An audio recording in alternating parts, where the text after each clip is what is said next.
செய்தி முதல் சர்வதேச செய்தி வரை உடனுக்குடன் அறிந்திட இணைந்திருங்கள் உங்கள் newstamil.com உடன்.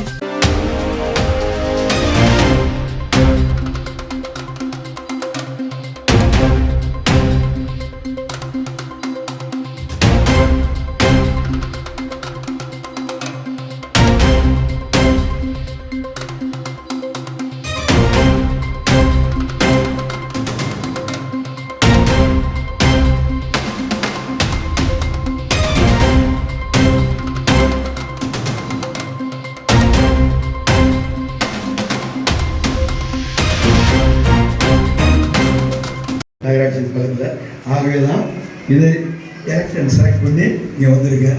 வந்து உங்கள் முகத்தெல்லாம் பார்த்து மற்ற மகிழ்ச்சி. ஆக இந்த குறுகிய காலத்தில் நிறைவான முயற்சி ஏற்பாடு செய்து நகர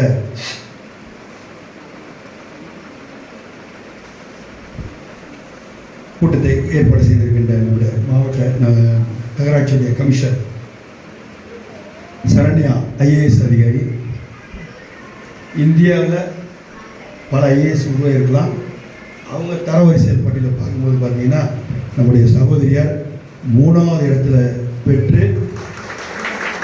இருக்கிற கவுன்சிலர் இருக்கக்கூடிய IAS அதிகாரிகள்லாம் ஒரு உதாரணமாக இருக்கக்கூடியவர்.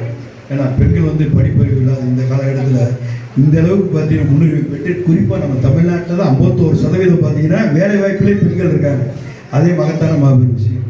ஆக அப்படிப்பட்ட நிகழ்ச்சி இங்கே நம்முடைய கமிஷனர் அவர்கள் வருகை தந்திருக்கின்ற நம்முடைய சரண்யா IAS அவர்களே, இந்த நிகழ்ச்சியில் மண்டல தலைவர் தம்பி ராஜேந்திரன் அவர்களே, அனைவரும் வரவேற்று பேசிய அருமை தம்பி சத்யா ரவி அவர்களே, நம்முடைய வழி இருக்கும். அதே மாதிரி உண்மை நம்முடைய பகுதிக்கு சிமெண்ட் போட்டு தார் சாலை 1,30,00,000 மதிப்புள்ள 41வது வார்டில் மட்டும் போட்டிருக்கோம். 40வது வார்டில் மட்டும் 41 தனி, அதனுடைய லிஸ்ட்டு வேறு. இதில் மட்டும் 1,30,00,000.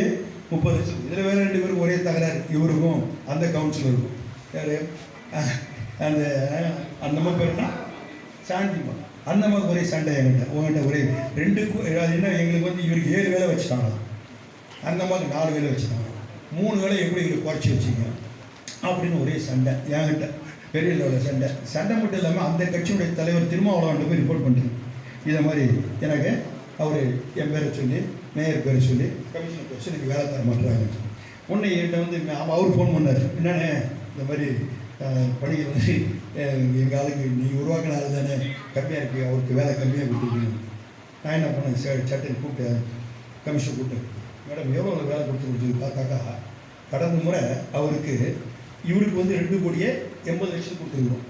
கடந்த ஆண்டே இவருக்கு ஒர்க் கொடுத்து 2,80,00,000, 75,00,000. அவருக்கு 10 கோடி கொடுத்துருக்கோம். 10 கோடி சம்திங் வருது.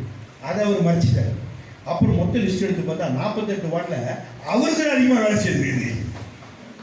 இதை நான் சொன்னேன் யார்கிட்ட, இந்த லிஸ்ட்டு மொத்தம் வாங்கி திருமாவளவன் இது பாருங்க, இவ்வளோ வேலை உங்கள் உறுப்பினருக்கு அதிகம் செய்திருக்கணும். நான் அவருக்கு அப்புறம் முடிச்சு சட்டம் போடுறேன் உரிமையில அதை மறைச்சி சொல்கிறேன். அதை கூட ஒரு முறை கொடுத்துருக்கின்றப்போ சுழற்சி முறையில் அடுத்து வரும்போது அவங்க தரப்போம். ஆக மொத்த வேலையும் நிலைமைக்கு கொடுங்க. யாரும் 48 வார்டில் நாங்கள் இங்கே பாஷாலிட்டி பார்க்கல. இது அண்ணாதிமுக கவுன்சில் கூட 2 பேருக்காங்க பாஷாலிட்டி போல. இது திராவிட மாடல் அரசு. அவங்க போட்டாலும் போராட்டாலும் அவங்களுக்கு அவங்க கட்சி எதிர்கட்சி தலைவர் எடப்பாடியாக இருந்தாலும் முதலமைச்சர்னா நம்முடைய முதலமைச்சர் நம்முடைய தளபதி தான். ஆக நாங்கள் கொள்கை ரீதியாக எதிரியாக இருந்தாலும் பிஜேபிக்கு எங்களுக்கு பிரதமர் அவர் தான். அதை மாற்றுக்கிறது கிடையாது. அதுவே அவுட் ஆஃப் கண்ட்ரோல் தமிழ்நாடு இருக்கிறது அடுத்த கட்டம். இருந்தாலும் எங்களுக்கு பிரதமர் அவர் தானே. அதேமாதிரி ஓட்டு போட்டாலும் ஏடிஎம் வாரம் இவர் தான் முதலமைச்சர். ஆக அதை பார்க்காம கவுன்சிலர் ஏடிஎம்கே இருந்தால் அந்த பாடிக்கு செய்கிறது உத்தரவு பிறப்பிக்கும். அவங்க நமக்கு மக்கள், அந்த மக்களுக்கும் தமிழ் மக்கள் அவங்க செய்து அவங்க உத்தரவு போட்டு அதையும் நம்ம பணி செய்திருக்கிறோம். அதே மாதிரி பார்த்தீங்கன்னாக்கா 1,75,00,000 மதிப்பீட்டு குடிநீர் இணைப்பு TNHP 4வது பிளாக்கில் முழுமையாக வழங்கப்பட்டுள்ளது. 5 மற்றும் 6வது பிளாக்கில் பணி நடைபெற்றுக் கொண்டுள்ளது. இதில் ஒன்று சொல்ல போனாக்கா நீங்கள் அதையும் சொல்கிறான் ஒருத்தன், ஹவுசிங் போர்டில் இருக்காங்க, எங்களுக்கு மட்டும் நீங்கள் காசு வாங்குறீங்க, ஹவுசிங் போர்டு இங்கே உள்ளவங்க ஏன் காசு வாங்கலாங்க? வாட்டர் சப்ளை கொடுத்துட்டீங்க, ஏன் காசு அவங்களுக்கு பணம் வாங்கினீங்க? இப்போ நம்ம காசு கொடுத்தா வாங்குறோம். 1 லிட்டர் காசு பார்த்தீங்கன்னாக்கா இவன்கிட்ட காசு கொடுத்தா வாங்குறோம். யார்கிட்ட? மெட்ரோவில் காசு கொடுத்தா வாங்குறோம். இந்த மாநகராட்சி ஒரு நாளைக்கு எவ்வளோ லிட்டர் வாங்குறோம்? லிட்டர் 1000 லிட்டர் 35 ரூபா கொடுத்து வாங்குறோம். 1000 லிட்டர் 35 ரூபா கொடுத்து வாங்கி அதை ப்ராசஸிங் பண்ணி மொத்தமாக கொண்டாந்து ஒவ்வொருத்தருக்கும் சேர்க்குறோமோ அதுக்கு நமக்கு எல்லாருக்கும் அதுக்கும் காஸ்ட் ஆகும். ஆக பார்த்தீங்கன்னா ஹவுசிங் போர்டு, அந்த ஹவுசிங் போர்டில் இருக்கும் என்ன கேட்குறாங்க, எங்கள்கிட்ட கூட காசு வாங்குறேன் ஒன்றும் வாங்கலன்னு கேட்குறாங்க. அது ஒரு கேள்விக்குறியாக வச்சுட்டு இருக்காங்க. ஏன் அவங்கள்ட்ட வாங்க நான் பணம் தர மாட்டேன்னு சொல்லி அது வேறு வெயிட் பண்ணுறாங்க. ஆக அது ஒன்றும் மிக விரைவில் அது நீங்கள் செலுத்த வேண்டிய சூழ்நிலை வரும். ஏன்னா பணம் கொடுத்தா வீட்டில் இருக்க மனைவியே கூட நீங்கள் சம்பளம் வாங்கி போனால் வீட்டில் சேர்ப்பாங்க இல்லையா. இது வந்து மிகப்பெரிய தொழிற்சாலை, அது பேர் வந்து சன் சர்ச்சிகர் லிமிடெட். மிகப்பெரிய தொழிற்சாலை, ஏறக்குறைய 3000 பேர் வேலை செய்வாங்க. அந்த காலத்துலேயே 3000 பேர் வேலை செய்தாங்கன்னா அந்த குடும்பத்தில் 3 பேர் பயன்படுவாங்க. அப்போ 9000 பேர். அந்த 9000 பேருக்கு பணிமுறை செய்யக்கூடியவன், முடிவெட்டுறவன்லேருந்து, செருப்பு தைக்கிறவன்லேருந்து, துணிமணி தைக்கிறவன்லேருந்து, மளிகை கடை வைக்கிறவன்லேருந்து, அவங்க ஒரு குறைஞ்சபட்சம் ஒரு 2000 பேர் இருப்பான். அப்போ இது ஒரு 9000, அவன் ஒரு 2000, அவன் குடும்பம் ஒரு 3 பேர் 6000. 9000 15,000 பேர் பயணிச்சாங்க. எடுத்துகிட்டு போயிட்டான், எல்லாத்தையும் எடுத்துகிட்டு அவன் காசாக்கிட்டான். ஆனால் அது ஒன்றுமே பணியை செய்யலை. டெண்டர் விட்டதோட சரி பணி செய்யலை. ஆனால் மாண்பு தமிழக முதல்வர் அவர்கள் தேர்தல் பிரச்சாரத்தில் வந்தப்போ, நான் மீண்டும் ஆட்சிக்கு உங்களுடைய இதில் வந்து உட்காருவேன், உங்களுடைய வாக்குரிமை மூலம் வந்து உட்காருவேன், உட்கார்ந்த உடனே இந்த டைட்டில் பார்ப்பை நான் கெட்டுவேன்னு சொல்லி டைட்டில் பார்க்க நான் தான் திறப்பேன்னு சொல்லி திறந்தார். அதே மாதிரி இங்கேருந்து போகக்கூடியவங்க, பட்டாரமிலிருந்து போகக்கூடியவங்க, இங்கே இந்த மாவட்டத்துக்கு போகக்கூடியவங்க திருவள்ளூருக்கு போகணுன்னாக்கா அந்த பிரிட்ஜ் எவ்வளோ நாளாக சீரழிச்சு என்ன பண்ணமாக இருந்தது. சண்முகன் அவங்களுக்கு தெரியுமா தெரியாதா, நல்லாசிரியர் உங்களுக்கு தெரியுமா தெரியாது, அண்ணன் உட்காந்து மூத்த முன்னாடி உங்களுக்கு தெரியுமா தெரியாது. எத்தனை வருஷம், 10 வருஷம் கிடப்பில் கிடந்தது. 10 வருஷம். அதுக்கு முந்தின கலைஞர் அவர்கள் மறைந்த முறை அவர்கள் கலைஞர் அவர் போட்ட திட்ட மதிப்பீடு மத்திய அரசு மாநில அரசு சேர்ந்து செய்ய வேண்டிய அவங்களோட நிதியளிப்பு, இவங்களுடைய நிதியளிப்பு. ஆனால் ரெண்டுத்துலையும் பார்த்தீங்கன்னா கிடப்பில் போடப்பட்டது. அதையும் நான் வந்தால் தான் திறப்பேன். அதை வந்து தமிழக முதல்வர்கள் அந்த பிரிட்ஜையும் திறந்தாங்களா இல்லையா, திறந்து கொடுத்தார். அதே மாதிரி பார்த்தீங்கன்னா நம்முடைய பகுதிக்கு நான் சட்டமன்ற உறுப்பினராக வந்து இதை செய்வேன்னு சொன்னேன். அறிவுசார் மையம் 2.5 கோடி ரூபாயில் அடிமனை மதிப்பு மட்டும் கிட்டத்தட்ட அது 10 கோடி ரூபாய்க்கு போக வேண்டியது. அடிமனை மட்டும் 10 கோடி, அதில் 2.5 கோடி ரூபா. இதில் வந்து அறிவுசார் மையம் அமைச்சு அதில் 3 பேர் இன்றைக்கி இவங்கள மாதிரி ஐஏஎஸ்ஸாக படிச்சுட்டு இருக்காங்க. டெல்லியில் போய் நம்ம பிள்ளைங்க இன்றைக்கி 3 பேர் ஐஏஎஸ் படிக்கிறான் சார். அந்த இடத்துல அறிவுசார் மையம் தொடங்கி வச்சுக்கணும். அதே மாதிரி பார்த்தீங்கன்னா நம்ம சேக்காட்டில் பிரிட்ஜு, திருவேற்காடுலேருந்து இதுக்கு போகிறது பிரிட்ஜு. அதே மாதிரி நம்முடைய அரசு மருத்துவமனை தரம் உயர்த்தப்படணும். அது இன்றைக்கி என்ன விண்ணமுற்றவர்களுக்கு எந்த அளவுக்கு இன்றைக்கி சிறப்பாக இருக்குது. நீதிமன்றம் கொண்டாடணும். நீதிமன்றத்துக்கு வந்து இடம் இல்லை. அந்த இடத்தை இப்போ கண்டறியப்பட்டு நம்ம 5th பட்டாலியன் எதிர்க்க 5 ஏக்கர் நிலத்தை ஒதுக்கப்பட்டு மிக விரைவில் அதுக்கும் அடிக்கல் நாட்டு விழா இன்னும் ஒரு மாதத்தில் நடைபெறும். நீதிமன்றம் அதே மாதிரி ஆர்டிஓ ஆஃபீஸ் தனியாக நமக்கு, அதே மாதிரி தாசில்தார் ஆஃபீஸ் நம்ம கொண்டு வந்தது. ஆக ஒன்றொன்றையும் தனித்தனியாக கொண்டு வந்து இன்றைக்கி அது மட்டும் இல்லாமல் நம்ம பகுதி ஏற்கனவே பார்த்தீங்கன்னாக்கா நம்ம சிறப்பான முறையில் நாம் இங்கே எல்லா பணிகளும் வாட்டர் சப்ளைலேருந்து ரோட்லேருந்து எல்லாம் பண்ணி கொடுத்துருந்தாலும் நமக்கு பஸ் ஸ்டாண்டு இன்றைக்கி பார்த்தீங்கன்னா 36 கோடி ரூபாய் பஸ் இப்போ புறநம்பிக்கிற வேலை நடந்துட்டு இருக்கு. நம்ம ஆட்சி வந்து மாண்பு தமிழக முதல்வர் உத்தரவு போட்டு 36 கோடி ரூபாய் பஸ் ஸ்டாண்டு இன்றைக்கி உயர்ந்து நிற்கிது. அது மட்டும் இல்லாமல் நம்ம இங்கே பார்த்தீங்கன்னா இதுலேருந்து நம்ம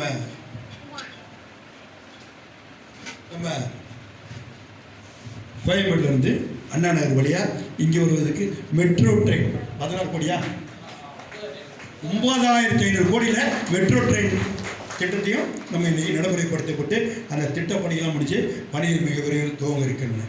ஆக பெண்கள்லாம் இங்கே வந்திருக்கிறீங்க, உங்களுக்கெல்லாம் உரிமைத்தொகை கிடைக்காதவங்க கூட மிக விரைவில் அதுவும் நடைமுறைப்படுத்த இருக்கின்றோம். அதில் ஒரு சில கிடைக்காமல் இருக்கலாம், அவங்க இன்கம் டேக்ஸ் அசஸியாக இருக்கலாம், அவங்க வீட்டில் இருக்கும் மத்திய அரசு மாநில அரசு ஊழியராக இருக்கலாம், அவர்களுக்கும் இப்போ வழங்க இருக்கின்றோம். அதேமாதிரி ஆட்சிக்கு வந்தவுடன் கொரோனா நிதியை கடந்த ஆட்சியில் கேரளாவில் கொடுத்தாங்க, ஆந்திராவில் கொடுத்தாங்க, வெஸ்ட் பெங்காலில் கொடுத்தாங்க, இதில் அசாமில் கொடுத்தாங்க. ஆனால் நம்ம மட்டும் கொடுக்கல. அன்றைக்கி இருந்த முதல்வர் போராடணும் வாதம் கிடைக்கல, சட்டசபை தூக்கி வெளியே போட்டாங்க. எதிர்கட்சி தலைவராக இருந்த தளபதியை தூக்கி வெளியே போட்டாங்க.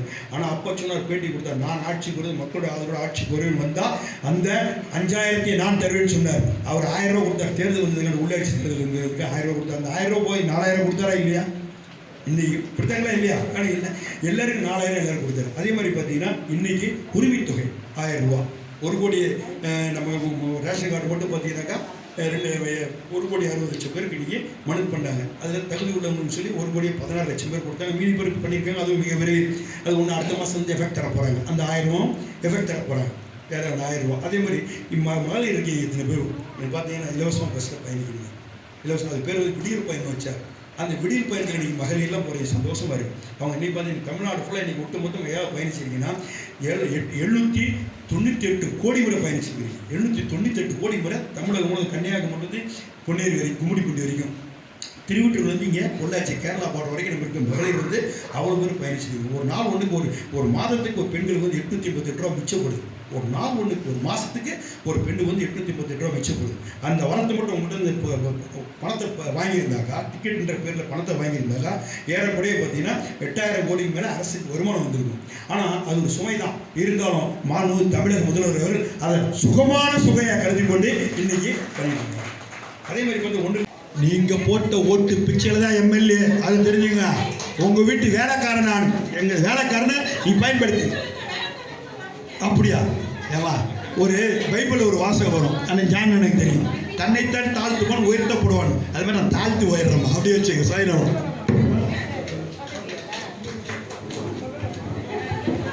40வது வார்டு குறை தீர்க்கும் நாள் இன்னைக்கு. அதை வந்து இன்னைக்கு கூட்டியிருந்தாங்க.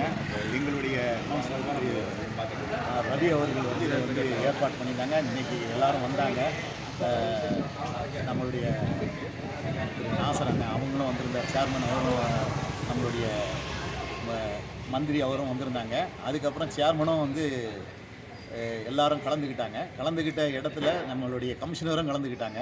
எங்களுடைய குறைகளெல்லாம் அவங்ககிட்ட சொன்னோம். அவங்க என்னென்ன வேலைகள் பண்ண போகிறோம், என்னென்ன காரியங்கள் அங்கே நிறைவேற்ற போகிறோன்றதை வந்து அவங்க எங்ககிட்ட சொல்லியிருக்கிறாங்க. அதை வந்து கண்டிப்பாக சீக்கிரம் முடிச்சுருவாங்க. எங்களுக்கு முழு நம்பிக்கை எங்களுக்கும் இருக்குது. அவங்களும் அது சிறப்பாக எங்களுக்கு பண்ணி தருவாங்கன்றதை வந்து நாங்கள் முழு மனதோடு இதோடு நாங்கள் ஏற்றுக்கொள்கிறோம்.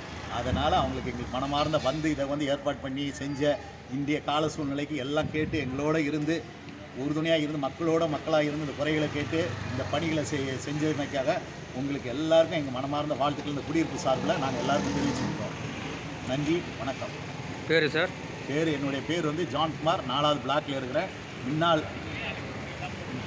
40வது வார்டு கவுன்சிலர் ரவி சார் இந்த குறை தீர்ப்பு கூட்டம் நடைபெற்றது. இந்த குறை தீர்ப்பு கூட்டத்திற்கு ஆவடி நகராட்சியினுடைய ஆவடி மாநகராட்சியினுடைய ஆணையர் மற்றும் அங்களுடைய ஆஃபீஸர்ஸ் அனைவரும் வந்திருந்தார்கள். முக்கியமாக இந்த ஆவடி தொகுதியினுடைய எம்எல்ஏ மற்றும் தற்போதைய மந்திரியாகிய திரு நாசர் அவர்கள் வந்திருந்தார்கள்.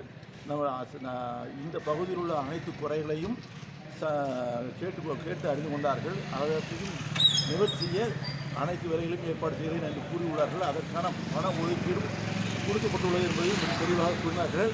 வந்திருந்த அனைவருக்கும் மிக்க நன்றி. அதே மாதிரி அங்கு வந்திருந்த அனைவரும் பழைய சங்கத்தினுடைய உறுப்பினர். இது போன்ற நிகழ்வுகளை உடனுக்குடன் அறிந்து கொள்ள newstamil.com-க்கு சப்ஸ்கிரைப் பண்ணுங்க. கீழே உள்ள பெல் ஐகானை கிளிக் பண்ணுங்க. உடனுக்குடன் அறிந்திட இணைந்திருங்கள் உங்கள் newstamil.com-உடன்.